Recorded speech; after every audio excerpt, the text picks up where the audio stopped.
Mr. Beat, not to be confused with Mr. Beast, recently made a video about Latter-day Saint history, and oh my heck, we've got a lot to talk about. So let's get to it. There's no way to sugarcoat this. Joseph Smith was basically a con artist. And anyone who says otherwise is trying to whitewash history. This clip is from the end of his video, but I wanted to talk about it first because it's very clear throughout the video that this belief that Joseph Smith was a fraud colors the way he talks about pretty much all of church history. He's unfortunately very flippant and sarcastic in the video. Hold up, I think I'm getting a revelation from God. And is apparently a big fan of what South Park has to say about our faith, which he references many times. In the comments section, Mr. Beat expressed that anyone who believes that Joseph Smith was a true prophet has no credibility. Believers just cherry pick evidence, while he says he considers all the available evidence. If commenters pushing back on him were found to be believing Latter-day Saints, it seems they were too often simply dismissed. Now, I'm not pointing this out just to be rude to Mr. Beat. I'm just trying to make the point that unfortunately this source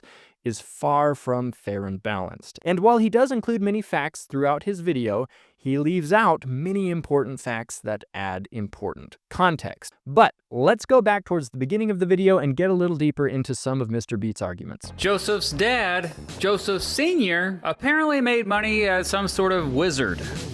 I'm not exaggerating here.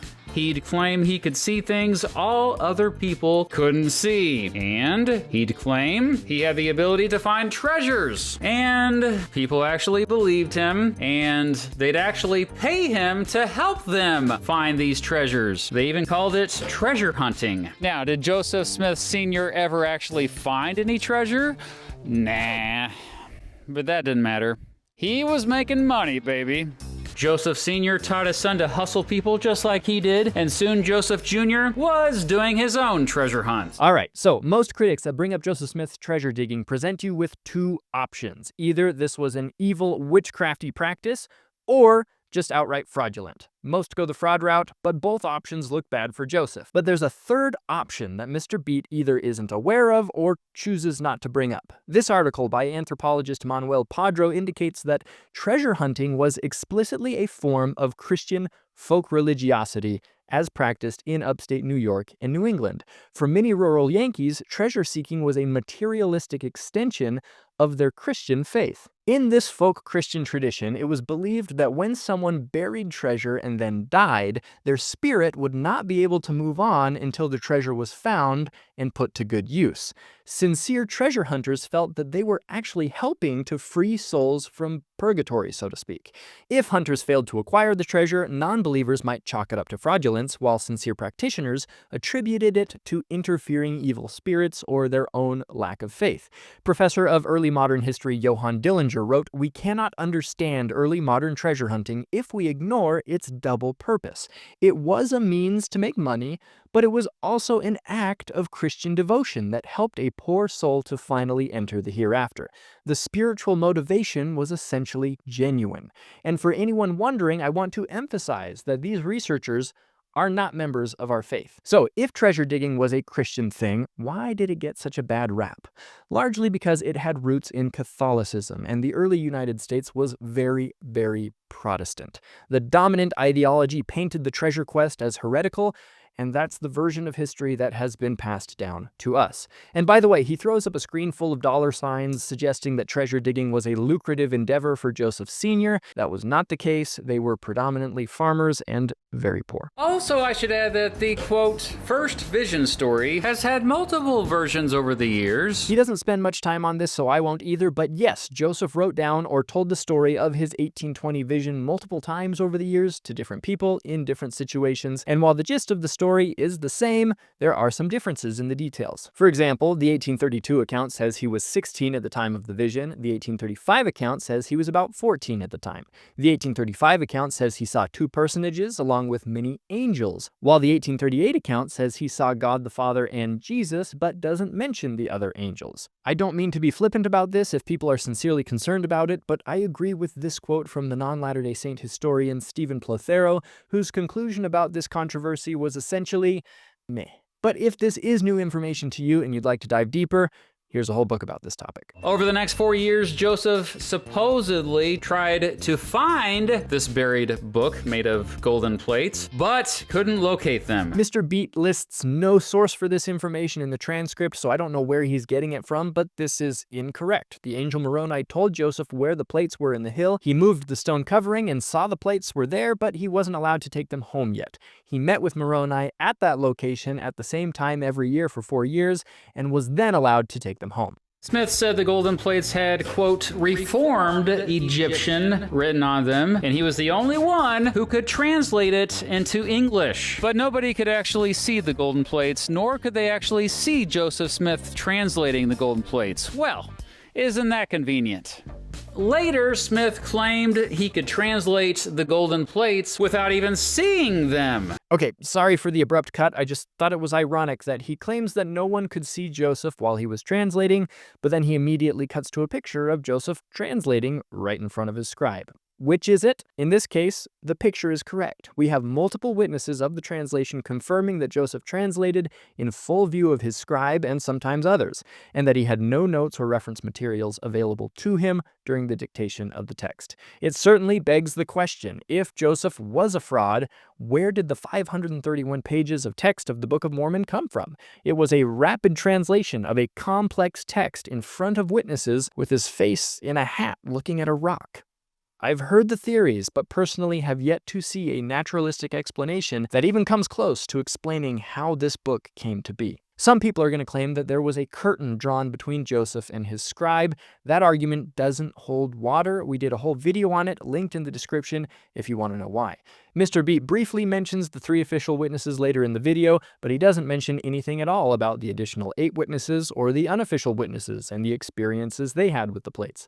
This is a massive omission, but the fact is that Joseph's story is much easier to shrug off if he really was the only person to see the plates. But once almost a dozen other people start saying, "No, seriously, they're real, I saw them," what do you do with that? It gets even more complicated when you learn that none of the 11 official witnesses ever recanted. Quite the opposite. They reaffirmed their testimony throughout the rest of their lives, even in the face of life-threatening persecution in some cases. Some say they only saw them with their spiritual eyes. We've done an episode on that. Again, I don't think that holds water. Others say, well, they clearly can't be trusted because they were all friends or relatives of Joseph Smith. But I wonder if these witnesses are not credible because they were friends of Joseph Smith, do they become credible after many of them fell out with Joseph Smith and left the church? It would have been a great opportunity to say it was all a sham, but even then they affirmed that the plates were real and that the Book of Mormon was true. Explaining away the witnesses, in my view, is one of the biggest issues that critics need to address if Joseph Smith was just a fraud, and Mr. Beat makes no attempt to do so, though he confidently claims that if you disagree with his conclusions, you're whitewashing history. He seems more than willing to present the faith-challenging perspective, but less than willing to give much stage time to anything faith-affirming, which is unfortunate. Smith's authority began to be undermined after Cowdery, a dude named Hiram Page, and other members started to also claim to be getting revelations directly from God. In response, Smith said that only he could get revelations from God, and that all those other revelations were from the devil. All right, so it seems like the assumption being made here is that nobody but the prophet is allowed to receive revelations from God. This is incorrect. God wants to communicate with all of his children through revelation. The problem in this specific scenario was that Hiram Page was claiming to receive revelations for the church. In response to this situation, Joseph receives a revelation recorded today in Doctrine and Covenants section 28 that teaches essentially that God is a God of order and that revelations for the whole church are going to come through the proper channels, namely the president of the church. And I think that makes total sense. So this is a non-issue for me. Smith's friend Isaac Morley had multiple wives, and Smith was like, maybe I could pull that off too, eh? The claim here is that Joseph got the idea to institute polygamy in Kirtland, Ohio from Isaac Morley, who practiced polygamy. Again, he provides no source for this, and this information is simply incorrect. Volume 2 of Joseph Smith's Polygamy indicates that Isaac Morley didn't participate in polygamy until December 19, 1843 in Nauvoo, long after the Kirtland era, and long after Joseph Smith had already begun practicing polygamy. Smith would have as many as 49 wives himself before his death, with some getting married to him as young as 14 years old. So one of the 14-year-olds was Helen Mar Kimball. Her father organized this marriage with Joseph as a way to connect their families through eternity. She continued to live with her parents after they were sealed. Joseph was killed a few months later. There's no evidence that their marriage was ever consummated. And again, we've done a whole video on this, linked in the description. The other 14-year-old Mr. Beat probably had in mind was Nancy Winchester. We know very little about her marriage to Joseph. Her brother Benjamin was critical of Joseph Smith, but never says his sister was married to him, perhaps because he didn't know about it, or because it never happened. We don't have a sealing date for her. If it did happen, she probably would have been either 14 or 15 at the time.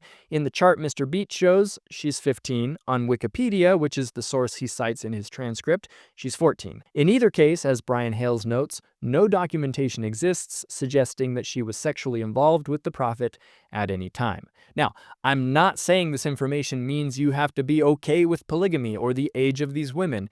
You can come to your own conclusions. I just want to make sure you're basing your conclusions on accurate information, and unfortunately, Mr. Beat seems to be leaving some important details out. On June 27th, 1844, an armed mob stormed the jail Smith and Hiram were in and killed them. Not only that, there was no clear person to take Smith's place as the leader of the church, leading to a power vacuum. Well, Brigham Young seized the moment, making himself the new leader of the church. Brigham is portrayed here as kind of a usurper, that he saw an opportunity to seize power, slipped in, and took it. What he's not telling you is that Brigham Young was the president of the Quorum of the 12 Apostles at the time. It's true that Joseph didn't leave a clear successor after his death. It likely would have been his brother Hiram, but Hiram was killed with him.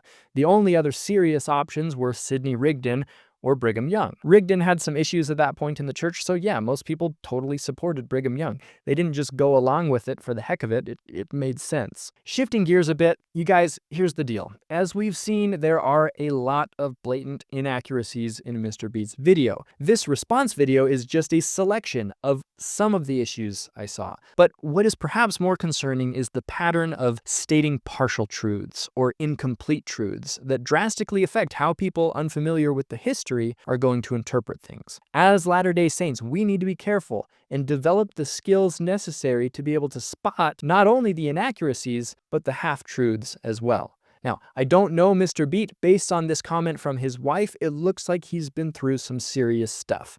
I don't know what that is, but I assume he's hurting, and I wish him the best. I hope he finds healing if that's what he needs. Please be respectful towards him in the comments. It feels like every few months now that someone is coming out with a video on YouTube about Latter-day Saint history. I often see comments on those videos from people essentially saying, how is it possible for Mormons to believe what they believe? Well, I would challenge people to think about that question some more. Maybe hold off on making the assumption that Latter-day Saints are all just brainwashed cultists burying their heads in the sand. Maybe think about why people might be drawn to our faith. What is it that believers see that some of these YouTubers aren't seeing? What is it that some of these YouTubers aren't showing you? You might be surprised with what you find. And even if you don't end up adopting our beliefs, hopefully it opens up an opportunity for understanding and empathy rather than antagonism and belittlement. If you liked this response video, go check out this one while you're here, and have a great day.